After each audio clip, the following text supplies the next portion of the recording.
Hey everyone, and welcome to Rambling Reviews, where we analyze different types of media and/or their cultural relevance. My name's Christian, and this is Resident Evil.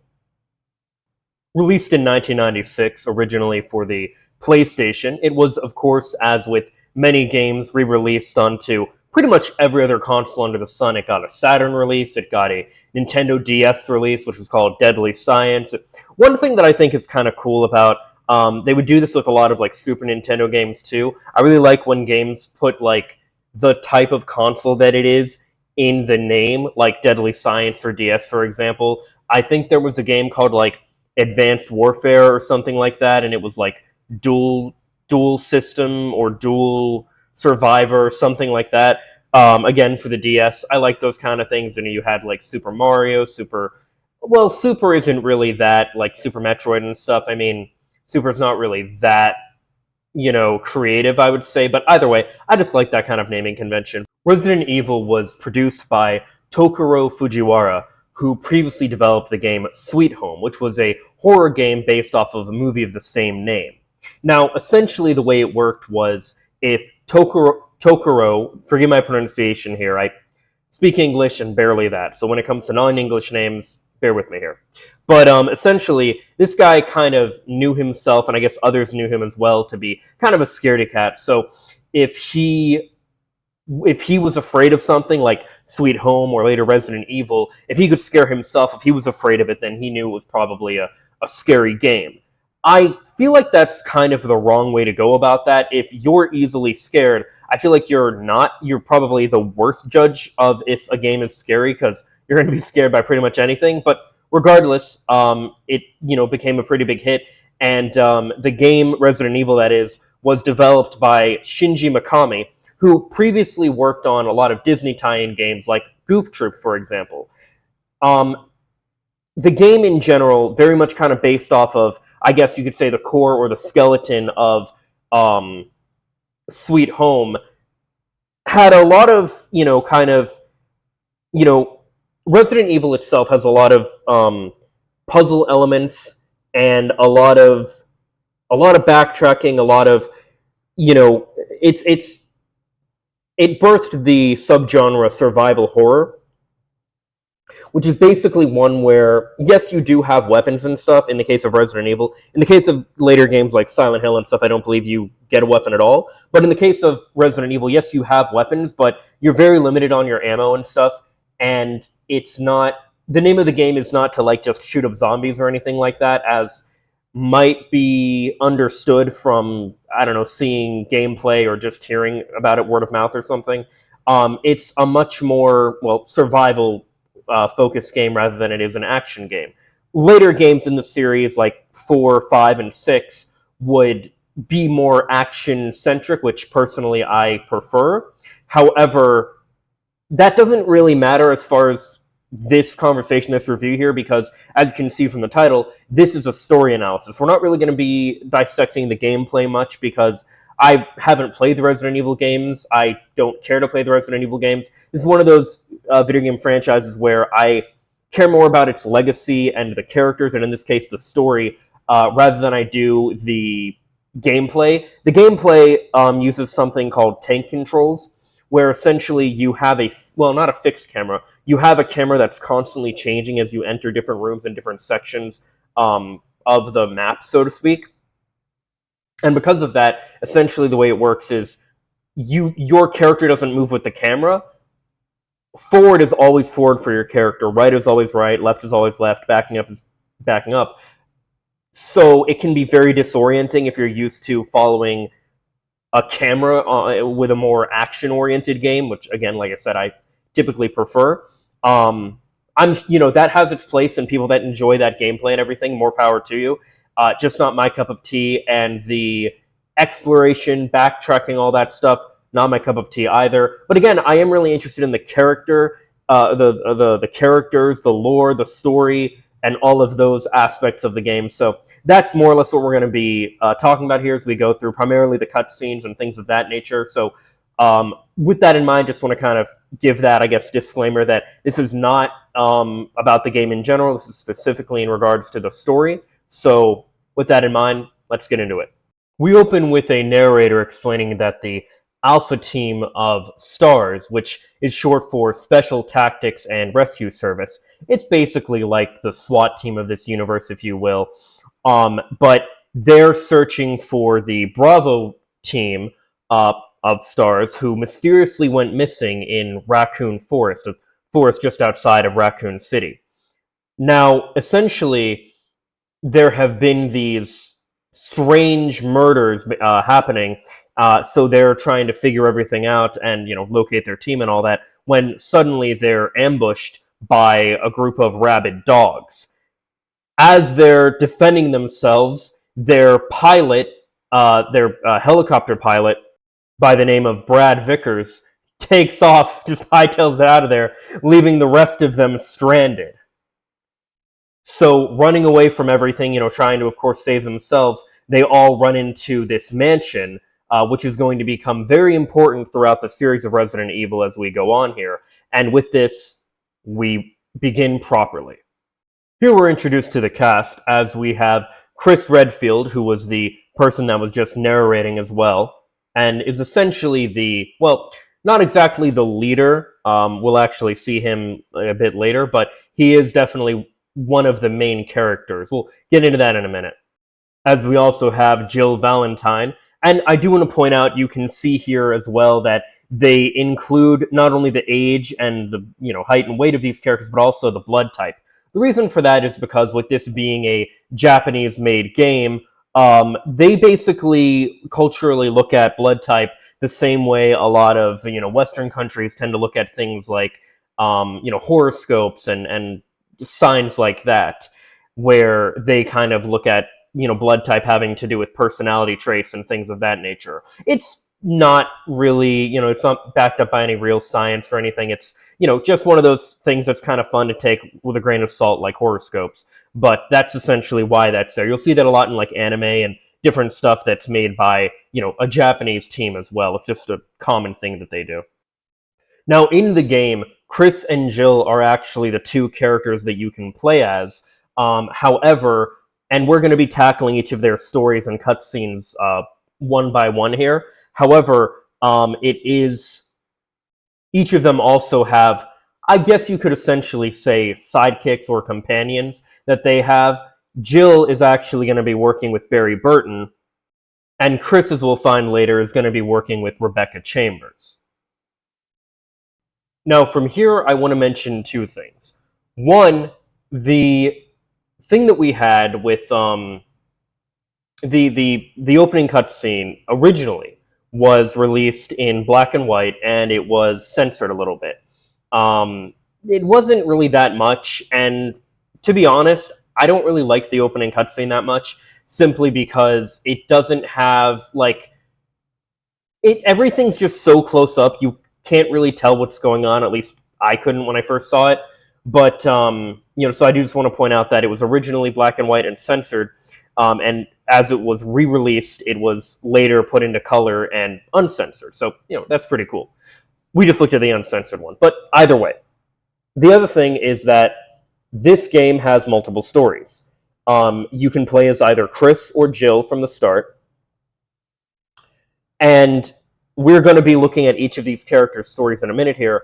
We're going to first be looking at Jill's, and then we're going to be looking at Chris's. So with that in mind, let's get into Jill's story here. With the group all in the mansion here, we have Barry, Jill, and Wesker, but we don't have Chris.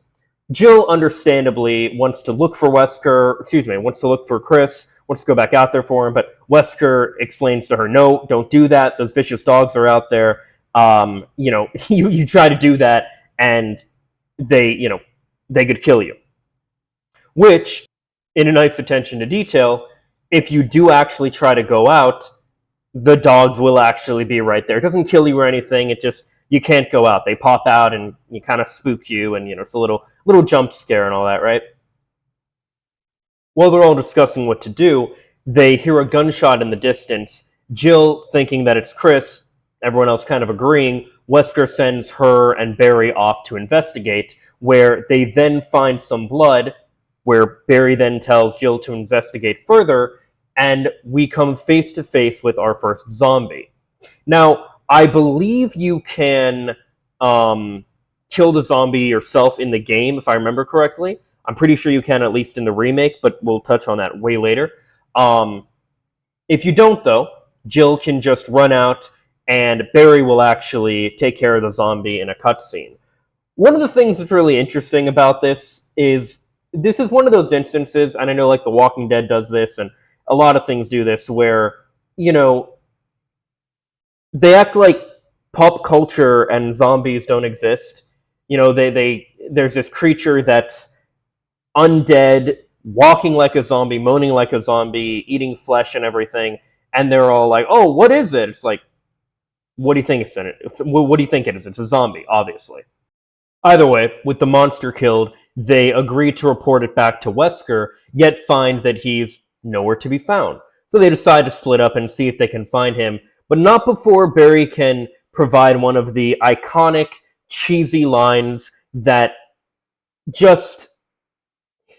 He gives Jill a lockpick and says, "It might be more useful to you since you're the master of unlocking." There's a lot of cheesy lines like that that we're going to kind of, look at and kind of, poke fun of. But it's one of those things where, this movie in a lot of this game in a lot of ways, and the cutscenes in it feels a lot like a B horror movie.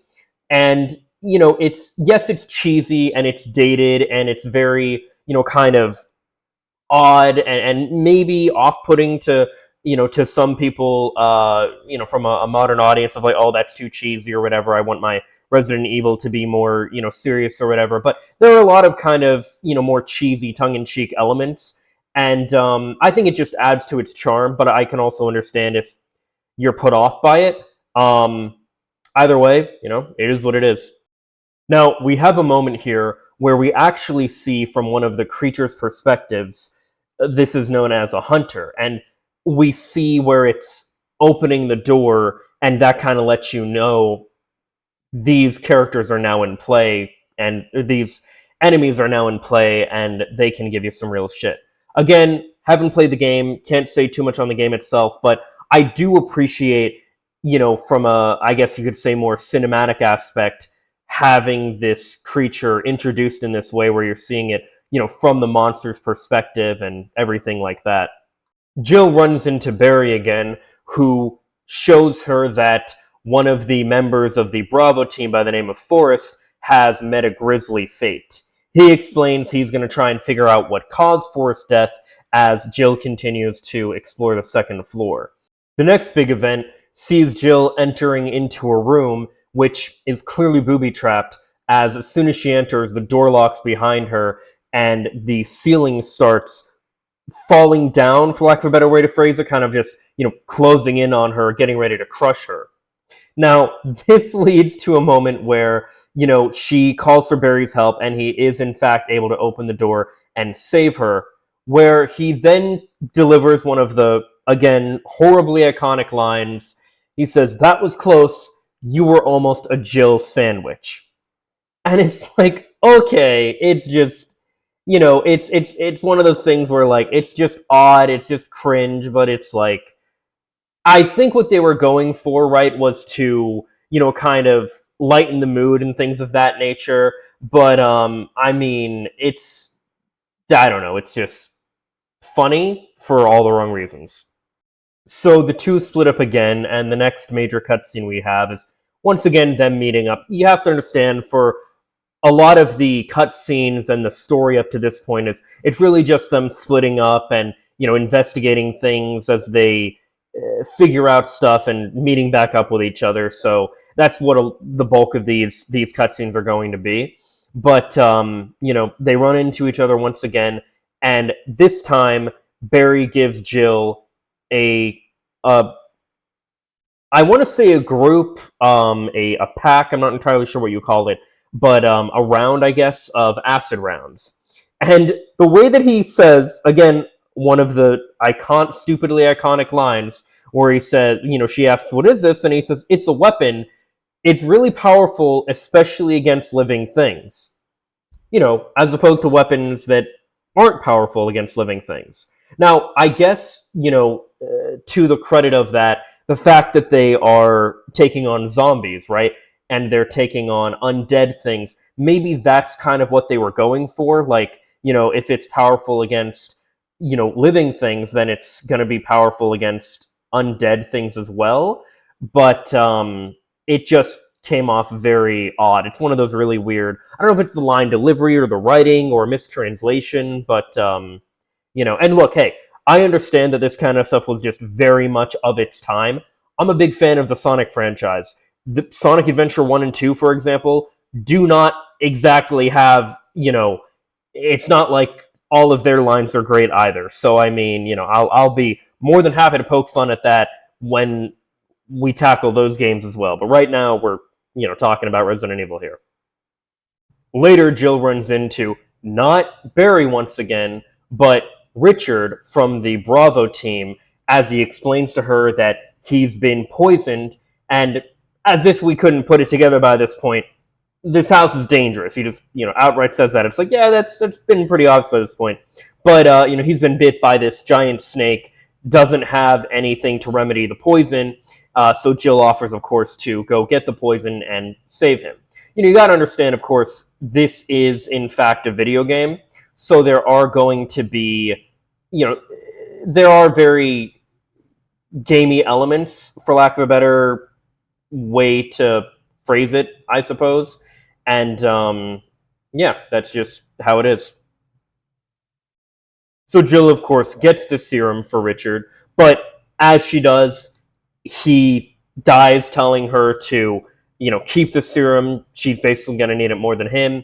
And I think this was just kind of a way to make sure that the player had the serum, because later you can come face to face with the snake, and you do have the ability to take it down, but in this case, you can also be poisoned, at which point Jill will oddly say, "Give me the serum." And again, I think this was a moment of, kind of talking to the character, or the player, asking the player to give Jill the serum. She mysteriously, however, after this, wakes up in a bed in a room where she, of course, presumes that Barry must have saved her, but Barry is nowhere to be found.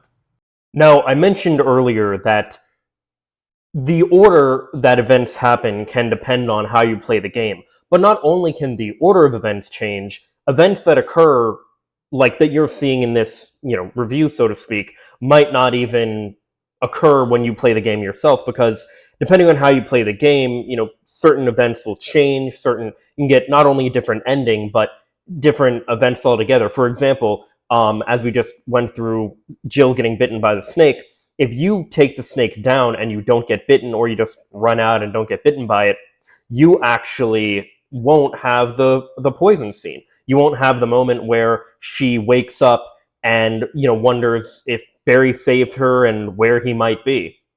Which means you also won't have the moment where Jill actually runs into him again in another room that he seems to be investigating, yet, has a book with pages missing. And I think that moments like these are pretty crucial for kind of having the whole story unfold of Resident Evil, because what you have with this is, we have all these moments, and this will all come to fruition later, of course. We have all these moments where it's seeming that potentially Barry might not be on the up and up. We're kind of understanding that there's probably a traitor among the ranks of stars, and I'm aware that everybody who already knows Resident Evil knows this, but I'm talking about this from the perspective of somebody who, as far as how the story tells itself, as it were, rather than like going into it and understanding like, oh, we already know, kind of like we might know through cultural osmosis that, Darth Vader is Anakin Skywalker, who is, of course, Luke Skywalker's father. Yet when we watch Star Wars, and I plan on doing reviews for those as well at some point, we can see, and it can still be analyzed and appreciated, how, the setup and everything was, and kind of the clues and the reveal and all that, which doesn't have to take away from the fact that we all know, just through cultural osmosis. Just because you know something going into it doesn't mean we can't still appreciate how the story actually presents itself and how we come to understand everything um, as the as the as the story tells itself. As Jill makes her way outside, she receives a signal on her radio from Brad, where she can hear him, but he can't hear her. Now, it's never explicitly explained as to whether this is, just due to a bad signal or it's interference with the mansion or, what exactly the deal is. I kind of think it's just a bad signal, but it could very well be that there is, in fact, some kind of electrical interference happening. And if that is ever explained in later lore or anything, I'm not familiar with it, so forgive me on that. But from what I understand, it's basically just kind of a technical snafu, if you will. Joe then enters into a room with a piano, and I do want to just briefly touch on the fact that there is a piano that's going to have more relevance to Chris's story when we get to his a little bit later here. But there is a piano that you can, well, you have to play Moonlight Sonata in order to open a door, but we'll get to that more later. Either way, this piano, nothing really special about the piano itself. However, we have the snake from before entering through the fireplace as it, of course, tries to kill Jill. And what's really interesting about this is you actually get to see that it's all like it has these like bruises and these like kind of cuts and gashes on it from its previous battle. But as well as when we discuss later, Chris taking it on as well. So it's really interesting how that all plays out. But even more interesting than that is as the snake strikes, it actually creates a hole in the ground, which once the snake has been defeated, Jill, of course, investigates. Barry shows up just in the nick of time as we see that conveniently, Barry shows up just in the nick of time, and I'm willing to give a pass for a lot of the things that we've seen thus far. I'm willing to do all of that, but this is the bit where he suggests to Jill, "Okay, why don't you go down and investigate the hole yourself?" Which she agrees to. And that's not really too much of an issue. But as soon as she's down there and he lowers her down there with a rope, he just drops the rope. And, he's like, "Oh, I'm so clumsy. Hey, I'm going to go get another rope." And at this point, you're watching this and you're like, "All right, buddy, what are you on about? Like, clearly this is some bullshit." You know what I mean? Like, I'm really not buying this. However, to his credit, it is possible as well for him to come back, let you up with the rope, and then shamedly apologize for being so careless. So I will say that I think that, the game does a really good job at, kind of throwing you off and making you wonder what's actually happening here. Is Barry actually just being a klutz and he's just, not communicating things well to his partner? Like, what's going on here, or is there something more sinister happening? So, again, I'm aware I know what actually is happening. I'm sure many of you watching this know what actually is happening, but in the context of, you know, seeing this for the first time and everything, it's really interesting to think about this. Moving on, Jill comes across a giant shark, which basically is just kind of a boss that you avoid and have to drain the water, which is kind of funny because once you do, it'll just kind of flop around like, well, a fish out of water. And there's also a creature, which is this giant plant creature. I believe it has a name, which we'll actually find the name to a lot of these things later, but I don't remember the name off the top of my head. But you have the ability to poison its roots from below, or if you come in contact with it without doing that, it'll just grab you where you'll be saved by your partner. Of course, Barry comes in and saves you with a flamethrower, and we'll get to what Rebecca will do with Chris later. She'll actually just poison it from below, but we'll get to that later. I do want to mention as well that you also reach a moment where you actually come face to face with Wesker in the hallway. And basically, Wesker is, kind of, explaining how he got split up from you and everything. As Jill, he explains, oh well, or I had to separate myself to avoid these monsters trying to kill us. And with with Chris, as we'll discuss later, he basically just says, well, we just got separated in the chaos. But he tells Jill um, to go to the other house in the mansion and to unlock the doors, which I think makes sense for Jill being the master of unlocking, as is referred to. But he instructs her to go to the house, and you know we are again we're seeing kind of these breadcrumbs of our Barry and or Wesker, like are one of them legit, like, or I should say, are one of them not legit? Are they both not legit? Like, what's happening here? You just have all these moments, and you're getting these breadcrumbs that we will see pay off properly eventually here.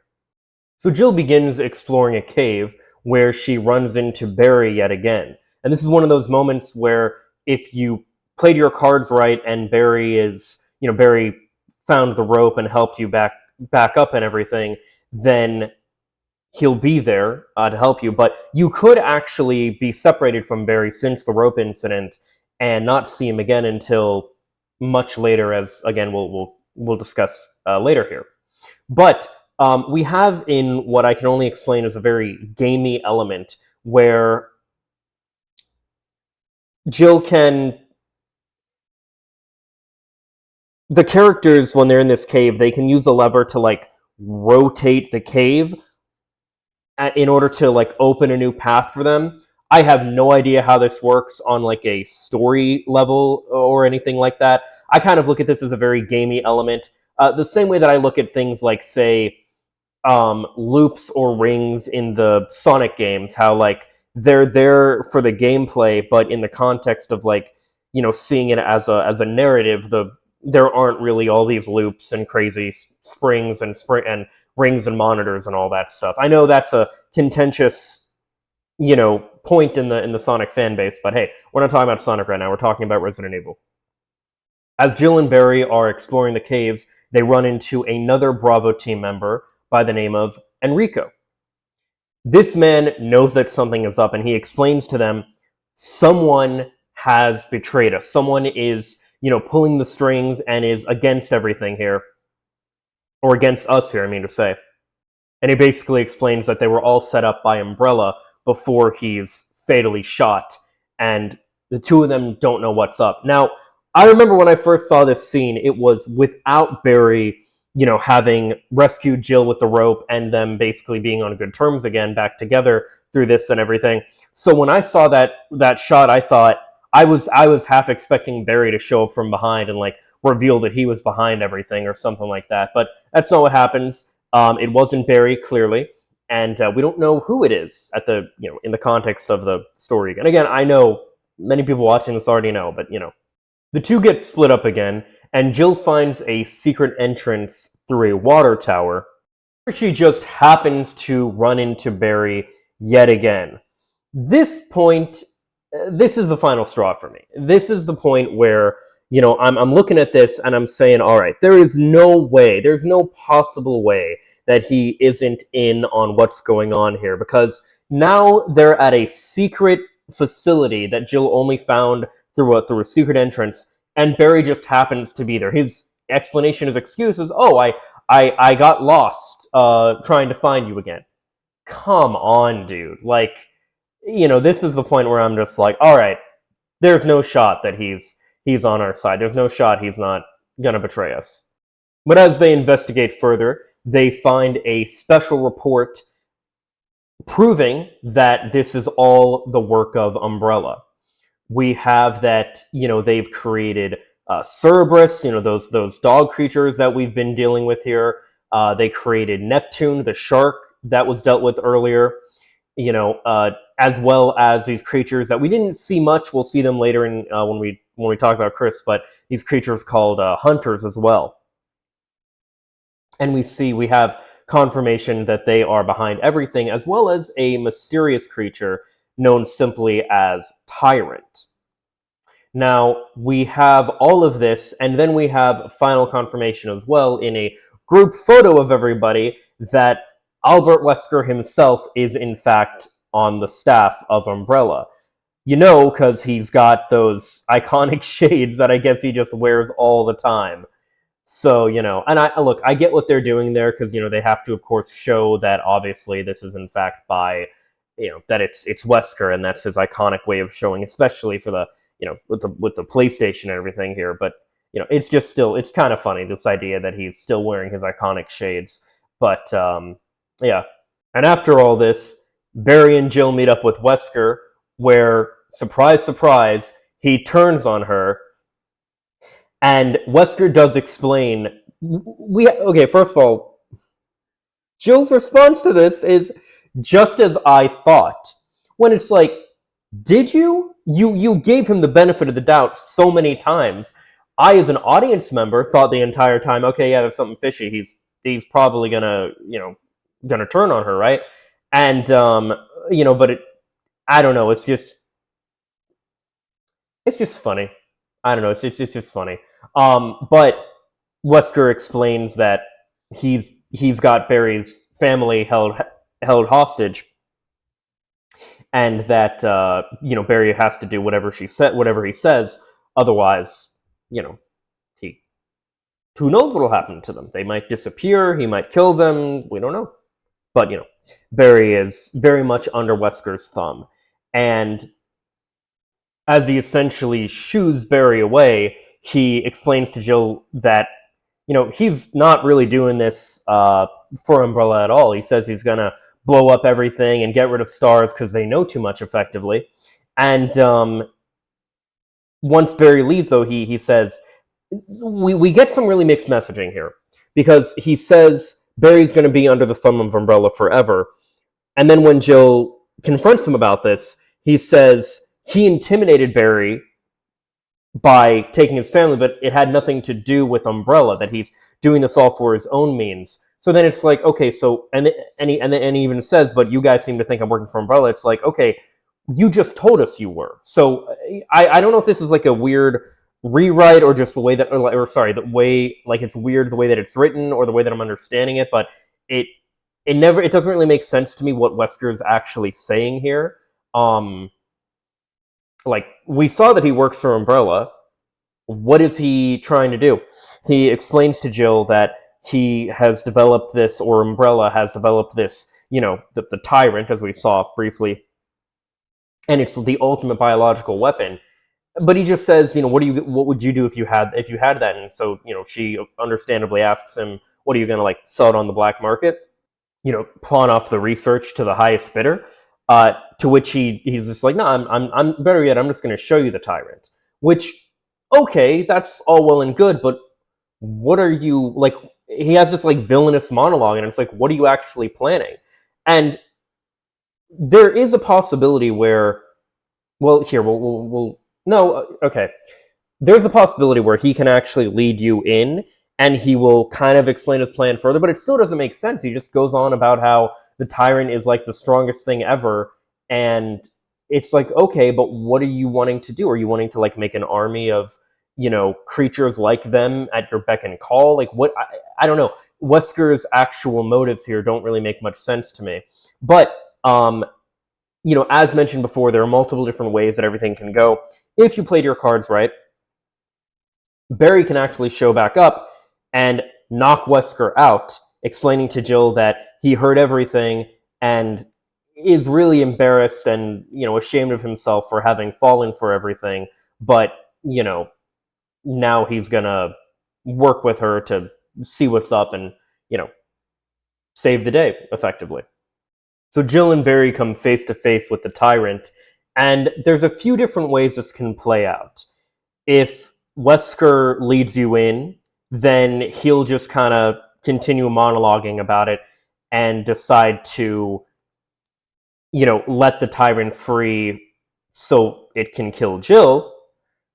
If he, in which case it'll kill him instead, which we'll get to in Chris's story later here. But if you got Barry with you, Barry will instead try to shut it off and end up releasing it, which causes the tyrant to then take out Barry, leaving Jill to defend herself against said tyrant before helping Barry regain consciousness. Now, I should point out as well that depending on whether you play as Chris or Jill, you'll find the other trapped in essentially a jail cell being held prisoner by Wesker, at which point you free them once you've taken out the tyrant for the first time. And in Jill's scenario, we have herself, Barry, and now Chris all met up together as they head to the roof in order to escape a self-destruction sequence. These self-destruction sequences will become very common in Resident Evil in the franchise. I haven't actually seen any of the movies yet at the time of recording, so I don't know if there's any self-destruction sequences in the movies themselves, but at least as far as the games go, they're going to become a very common occurrence. So hope you like them. I will say though, when you actually play the game, the alarm that goes off during these self-destruction sequences is like just extremely annoying. Could have done without that, but the concept itself is interesting. It's very much a staple, if you will, of the franchise. But as they get to the heliport for Brad to pick them up, the tyrant arrives for one last battle. With all hope seeming lost, Brad drops a rocket launcher for you to use and take down the tyrant one last time. Similar to the self-destruction sequence, the rocket launcher is going to become a very common theme within the franchise as well.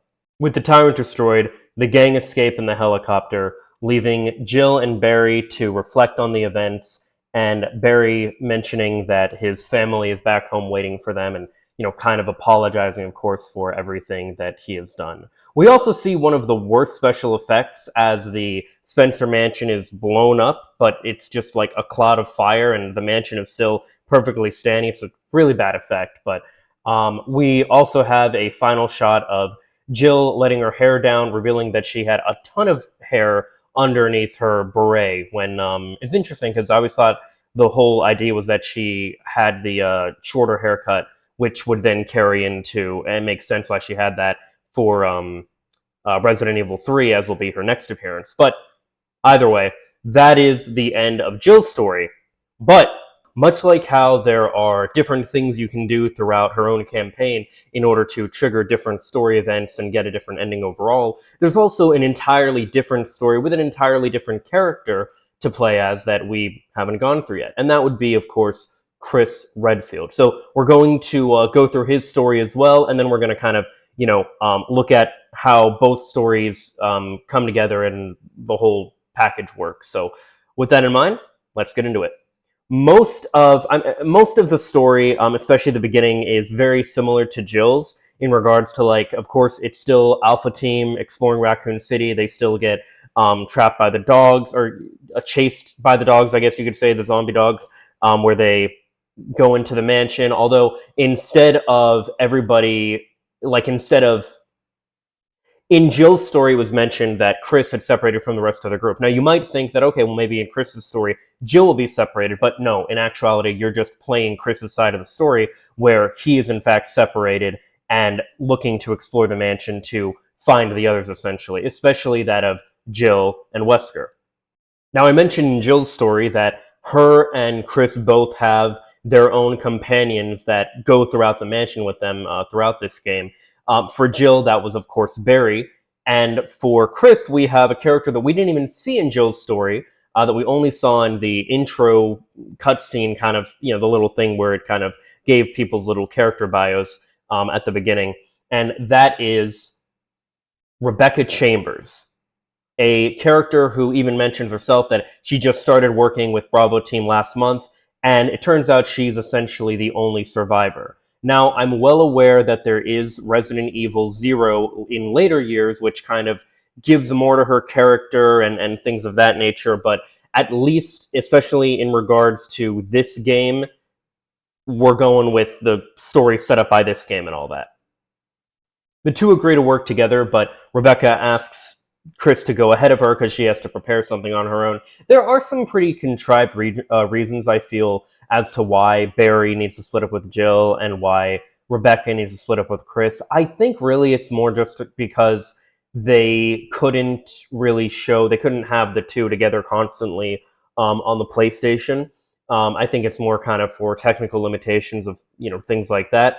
But either way, as mentioned before, Jill had a moment where she played the piano in order to unlock a door. And I mentioned before that didn't really mean that much with Jill, but with Chris, this is actually where he meets up with Rebecca again, because for one, Chris can't play the piano.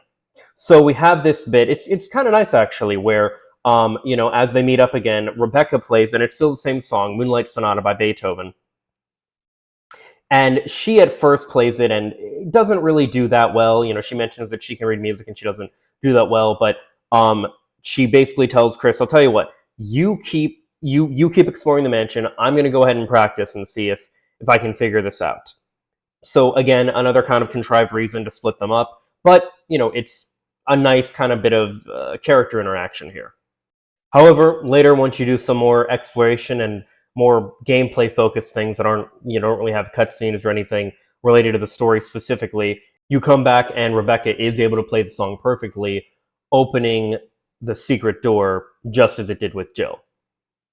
Unfortunately, the door doesn't actually lead to like another cutscene or any more big story elements or anything, so not really much to say as far as that goes in terms of this analysis here for the story. But I like that little character moment at least, where Chris doesn't know how to play the piano, and so Rebecca shows up and she's like, "Oh, you know what, I can actually do it," and it's a nice little character moment, a nice little interaction between the two of them. Now, in an interesting change to Jill's story, Chris actually runs into Richard after he's already dead. So there is no discussion of the serum or anything like that. So when Chris runs into the snake, he can still get poisoned, but this time it's Rebecca who comes to his rescue by finding and making the antidote, as it were, and giving the shot to him herself. At this point, a lot of things are very similar to Jill's path once again. Chris tries to reach Brad via radio, realizes, of course, that he can hear Brad, but Brad can't hear him. He fights the snake again in that area of the mansion where the snake creates a hole, and he's able to jump down, except instead of exploring it with Rebecca or anything, he just jumps down himself. So most of those elements are pretty much the same. However, when you get to the section, when Chris gets to the section with that giant plant creature, instead of taking a flamethrower to it as Barry does, Rebecca does run in to help Chris, where he tells her that shooting it isn't any use. You're going to have to destroy it at its source. So in an interesting turn of events, you actually get to play as Rebecca here when you're playing the game, and she goes down and poisons the roots, which then causes it to, of course, shrivel up and die, freeing Chris, and so on and so forth. Once she saves him, we have a lovely exchange where we have another relatively cringe line, but it's still kind of, I don't know, I kind of like it, where Chris says, "Thanks for saving me. We got to the root of the problem," because, she, of course, destroyed this plant creature at its roots. But, yeah. Once again, though, they decide to split up after Rebecca gives him the Richard's radio that they've used to try to get in contact with Brad, of course, to no avail, agreeing that they have to find some way to get him, get in contact with him, but they split up once again. We have this little moment where they reach a medical stash kind of area, and it doesn't really mean too much, I don't think, as far as the context of the plot. But I think it's more as a wait. So the two split up once again and then reconvene at a medical supply cabinet, where Rebecca explains to him that, one, she can treat his injuries, but also that most of the medical supplies here are from Umbrella, which she then, of course, explains is a large pharmaceutical company. And, this is one of our first hints, especially in Chris's story, that this is all connected to Umbrella. Now, I think this is also a great example of how it's not so much that a lot of the lines in this game are bad, more or less just how they're delivered. For example, as you leave and Rebecca tells you to take care, she doesn't tell you just, "Oh, take care, she like screams it, and it's like, what kind of line direction was given for that?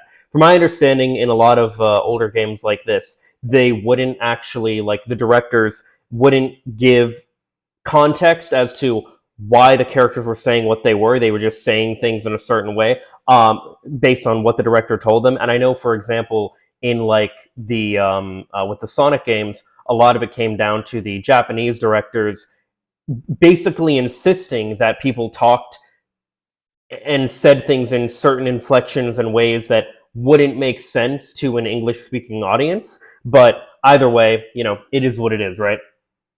After some further exploring, Chris comes in contact now with Wesker as they meet up, and very similar to when Jill meets with him, he explains, "Oh, I got separated from them," and he just kind of gives some bullshit excuse, also telling Chris to check out the other houses a part of the mansion and make sure all the rooms are checked and unlocked and everything, and not really too much, kind of direction or suspiciousness, I guess you could say, going on here yet. But I do want to point out, though, that room, by the way, does in fact have webbing on the walls and stuff. And that's because, similar to how there's giant sharks and snakes and all those different things, there are also giant spiders. I hate spiders. They are not a, they are not necessary. They don't have any story significance, so they're not really something we're going over much for this. But they do in fact exist, and they're not as like creepy to me in the PlayStation 1 version because of lower graphics. But I haven't played any or seen much of the first person games yet, like Resident Evil 7 or the one with like that tall woman character everybody obsesses over. What's that one called? I don't know, Resident Evil 8, whatever it's called. But so I haven't played those or seen cutscenes of them. I don't know if spiders are in them, but I really hope that spiders aren't in any first person capacity. Anyway, that's just me and my arachnophobia. Moving on. Chris is then introduced to the hunters as well, as he finds one of them attacking Rebecca, where he quickly saves her from them. The two discuss, she of course thanks her for saving him, or thanks him for saving her and all that. They have a little discussion about what's going on, how they need to find the others and get out of here, as if that wasn't already obvious. And you'll never guess what they do. They split up once again. Shocker, I know. So, very similar to Jill's story, Chris finds the entrance to Umbrella's lab the same way that Jill did, through the water tower, or water fountain, whatever. Does the whole thing with, unlocking the computer, seeing the little slideshow where they see that Umbrella, or Wesker was in fact on the Umbrella staff, all that, except instead of Chris being trapped, now it's Jill that's trapped, as they basically just have a short discussion about how they both know what's up with Wesker, and Chris is going to take down Wesker and save her, as he can't unlock the cell that she's in currently. After this, Chris and now Rebecca once again join together, meet up with Wesker, as Chris essentially just calls him out for working with Umbrella, and Wesker explains, he's like, "No, I used to work with Umbrella, but now I'm taking everyone down in my way, even stars." And Chris is like, "Here's what I will say about this. If you're hoping for Wesker to be more clear about what his plans are, his motivations, things like that, he's not. He's really not. Like, it doesn't matter if it's Jill's scenario, Chris's, he's just not. What Chris does do, though, is, of course, instead of Barry, working with him and things of that nature, or Rebecca's not working with him or anything either, he just shoots Rebecca and just casually is like, "All right, Chris, come on, I want to show you something." And again, it's one of those, there's a lot of, like, with the line delivery and such, there's a lot of kind of, tonal whiplash and stuff where, things don't really make sense, as far as, like, it kind of a read the room vibe, I would say, and just like, do you understand what just happened? Like, why are you why are you saying it that way? Like, it just doesn't, make sense in the context. But either way, same thing as when Jill was introduced to the Tyrant. Um, Wesker shows him the Tyrant off, and what's interesting is, he explains again. He doesn't really explain what he plans to do with this creature, but he does explain that it is the ultimate life form, which personally I take issue with because, as far as I'm concerned, the ultimate life form looks like this, and I will accept no substitutions. Now, this is considered to be the canon events according to Capcom and Resident Evil lore and things of that nature, where, with Jill, we saw the possibility where the tyrant kind of swiped Wesker out of the way, or it can kill, I'm sorry, swiped Barry out of the way, or it can kill Wesker, just as it does um, just as it does in Chris's story. However, with this, we do see, of course, that it does kill Wesker still, but there's a lingering hatred that Wesker has for Chris, and it's later explained as to why, because, I'm sure anybody watching this knows now that, of course, Wesker comes back and becomes a recurring villain and all that, and it's later explained that basically he needed to be killed essentially by the tyrant in order to activate his true powers given to himself by the T virus. We'll get to all that later, but as far as this is concerned, this is essentially the end of Wesker, or so it seems. But this is definitely the canon way that it's supposed to go. So just keep that in mind, I guess. After Chris's first battle with the tyrant, he meets up again with Rebecca, who happens to be alive, and she just explains that basically she pulled a Back to the Future where she had a bulletproof vest that Wesker didn't know about and that protected her. Rebecca suggests that with all the research of the T virus available here in the mansion, they should blow it up, so they agree to trigger the self-destruction sequence before Chris rescues Jill from her cell. And we have this moment where I think they were really trying to push this romantic angle between Jill and Chris, which I have no issue with. I think it works perfectly fine. I don't know at the time of recording if there's too much that ever comes of this, but at least I'm pretty sure at this point they were really kind of trying to go for that idea that once Chris or Jill is saved, the idea is, I guess, they would get together and had romantic interest for each other and stuff. Nothing wrong with the classic romantic subplot, if you will. Everything else plays out the same as before. They meet up with the others, although, of course, Rebecca actually exists in Chris's story. But, they meet up with the others, get to the roof, fight the tyrant again, and in Chris's story, it's, of course, Chris that uses the rocket launcher to deliver the final blow to the tyrant, where they then all escape, and everything is all well and good.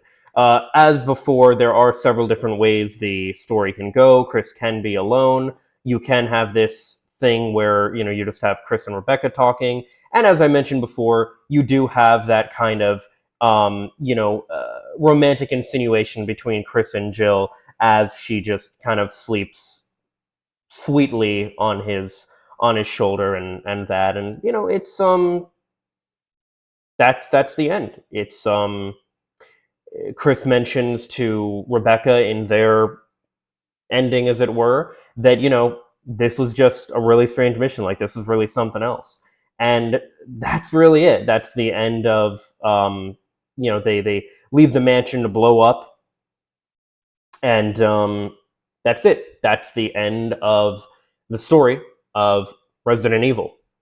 Now, I do want to mention as well, even though this is a story analysis, I want to take a minute to actually talk about the alternate costumes for this game, as that still is an important aspect to me in regards to the characters and the visual presentation of everything.